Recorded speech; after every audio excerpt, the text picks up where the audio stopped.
The Silent Town. The sun was setting as Ethan's car sputtered to a halt on the outskirts of a small, forgotten town. The engine had been acting up for miles, and now it had finally given out. He sighed, grabbing his backpack and stepping out onto the cracked asphalt. The air was unnervingly still, and the town ahead looked like something out of an old photograph, faded, lifeless, and eerily quiet. The sign at the town's entrance read, "Welcome to Hollow Pines," but the letters were so weathered they were barely legible. Ethan pulled out his phone, but, as expected, there was no signal. He'd have to find help in the town. As he walked down the main street, he noticed how empty it was. No cars, no pedestrians, not even the sound of birds. The buildings were old, their paint peeling, and the windows dark. The only movement came from a flickering street lamp that cast long, wavering shadows. Ethan knocked on the door of the first house he came to. No answer. He tried the next one, and the next, but it was the same story. Just as he was about to give up, he saw a figure standing in the window of a nearby shop. He hurried over, relieved to finally see someone. The door creaked open before he could knock. A middle-aged man stood there, his face pale and drawn. Ethan smiled, trying to appear friendly. "Hi, my car broke down just outside of town. Do you know if there's a mechanic or somewhere I can stay for the night?" The man didn't respond. Fearful eyes, then a beckoning hand. The shop was dimly lit, filled with dusty shelves and old merchandise. The man motioned for Ethan to sit at a small table, then disappeared into the back room. Ethan frowned. Was the man mute? He hadn't said a word. A moment later, the man returned with a plate of bread and a glass of water. He set it down in front of Ethan and gestured for him to eat. Ethan hesitated but decided not to refuse. He was starving, and the bread looked fresh. As he ate, he noticed something strange. The man's hands were trembling, and his eyes kept darting toward the door. Ethan tried to make conversation, but the man only responded with gesture, pointing, nodding, or shaking his head.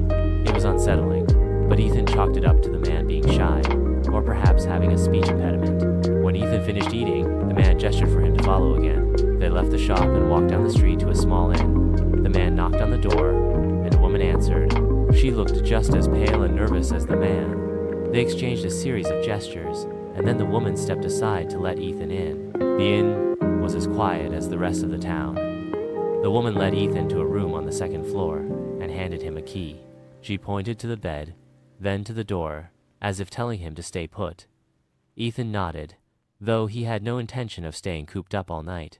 Once she left, he sat on the bed and tried to make sense of everything. Why was no one speaking?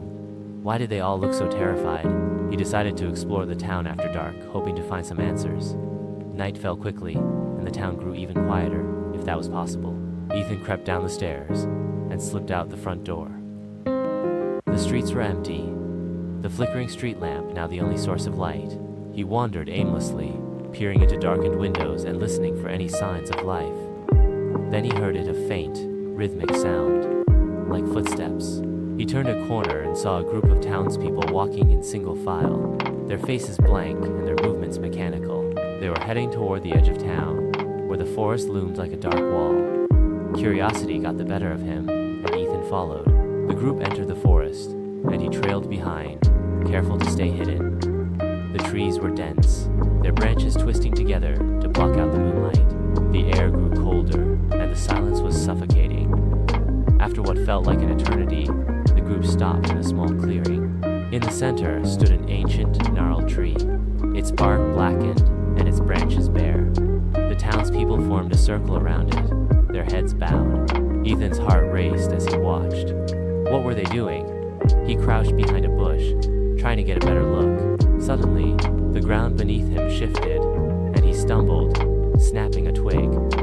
The sound echoed through the clearing. Every head turned in his direction, their eyes wide and filled with terror. Before he could move, the townspeople rushed toward him, their hands outstretched.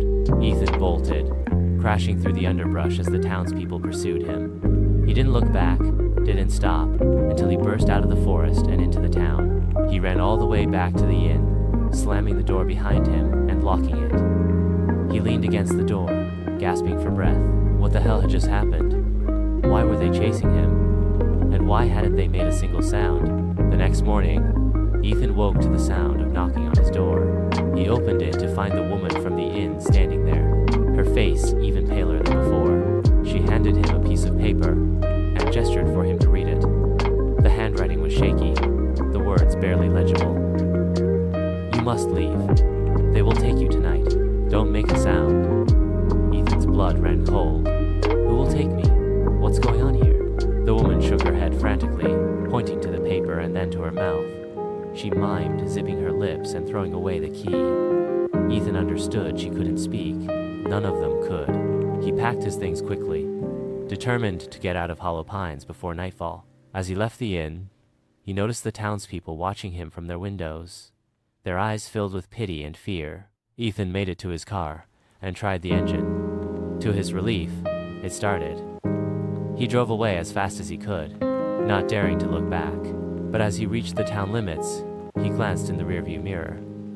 The townspeople were standing in the road, their heads bowed, and behind them, in the shadows of the forest, something moved, something tall and dark, with eyes that glowed like embers. Ethan stepped on the gas and didn't stop until Hollow Pines was far behind him. But even then, he couldn't shake the feeling that he'd escaped something far worse than he could ever understand. And in the silence of his car, he thought he heard a whisper. "Don't make a sound." The end.